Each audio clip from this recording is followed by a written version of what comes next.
All right. Whoa. All right. Now it's unleash the power. Oh, bunkai. Hui. Hui. Whoa.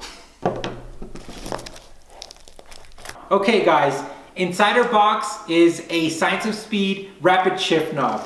It's their own version of the Zanardi NSX and Type S shift knob. It's really neat. So let's go ahead and unbox it, show it to you, and we'll go from there. All right. Our first item is we have instructions. We love instructions and some thread locker. Pretty cool. And whoa! All right, I have to say this. Somebody in Science of Speed was like, are we gonna send the shift knob in bubble wrap, plastic? No, they put it in this cool little like magical bag. So let me just put my hand in there and here it is, guys. All right, let's show it to you up close. This factory-designed, heavy-weighted T304 stainless steel shift knob feels excellent in the hand, and the weight allows the knob to easily drop into gear. Now, isn't that pretty neat? Let me give you one more quick fun fact about this one.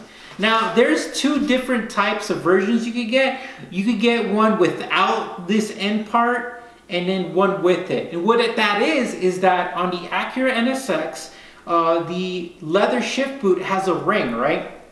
And that ring connects to this type of portion on the original shift knob. So Science of Speed integrated this into the shift knob itself. It's not a separate piece, which I think is pretty cool. And they offer the shift knob without that option, which I think is also pretty cool. And yeah, so you could, well, what I plan to do is I plan to use the original leather shift boot. So this should just click in and look pretty much original. So I went into the garage and I removed the original one. Now don't worry, I'm gonna put it back in and we're gonna show you the whole installation process. But what I wanted to do is I wanted to show you the original shift knob up close. So let's go ahead and do that.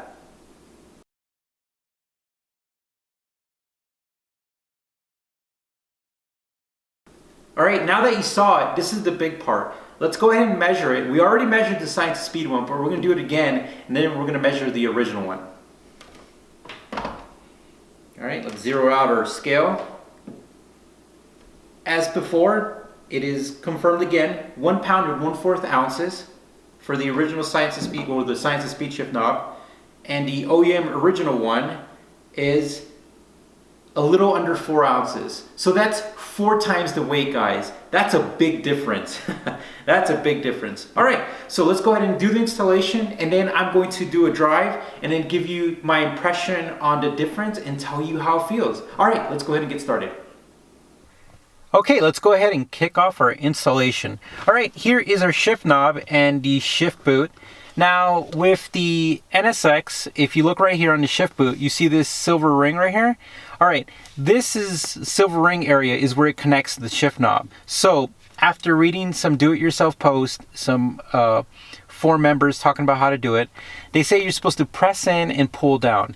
Now, I didn't find that method effective, so what I did instead is that I read that somebody put a little knife in between the two and pushed a little bit and it went down. Now, what I'm gonna try is I'm gonna try a card and see if that works. All right, so the card's in there as you could see, and I'm gonna push. See? All right, that wasn't effective. All right, the next thing I have is an actual trim tool. I could use this. The only thing, it is a little bit more on the bigger side, and I don't want to damage it. I'm gonna try this because this is thinner. I'm gonna push down on it.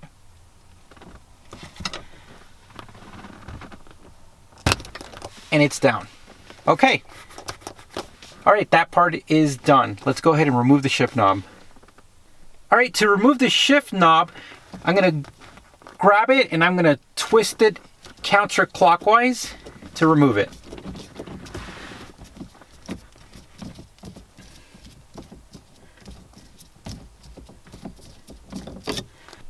Okay, it's time to install the shift knob, but before we do, let's talk about what Science of Speed mentioned. A couple of notes that they said is that you don't want to thread down the shift knob too far because you could break off these little points on the shift knob, and also it won't align correct and it will put stress on the shift boot component where it attaches in other areas. Okay, so now that we know that, let's go ahead and put it in.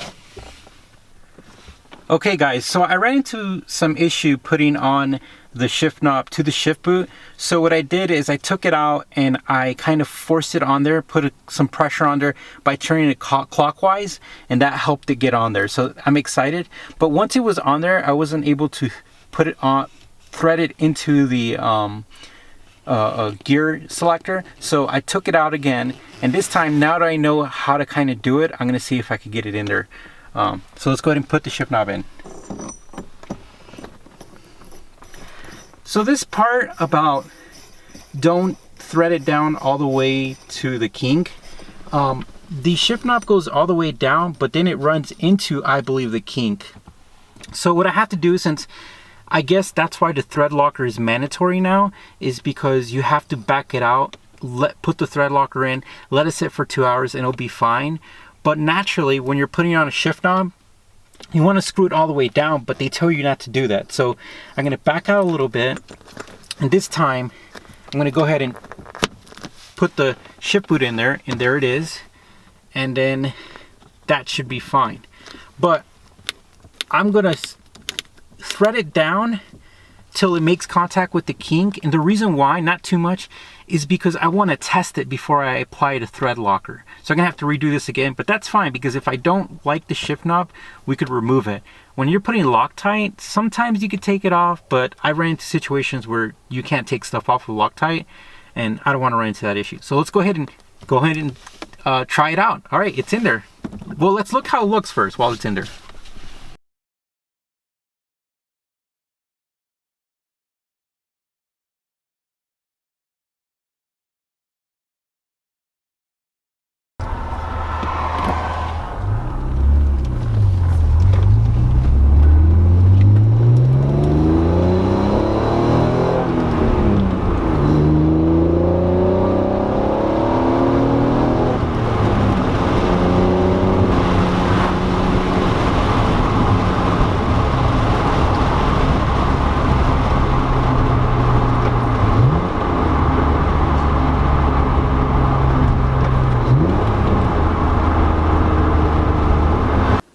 So we just got home from the drive, and guys, guess what I'm gonna do? I'm gonna go in there and I'm gonna Loctite that sucker in because I love it. Originally, like, the car shifted fine, but I felt like I had to put a little bit of more thought into it. Kind of like, don't mess up a gear, don't slam it in there. And with this new shift knob, it seems like it's like I'm being helped with it. Like, it's a lot easier. And for me, that reason alone, like, I'm keeping it. Like, I don't know if there's something else that's supposed to happen, but for me, it just feels a lot better.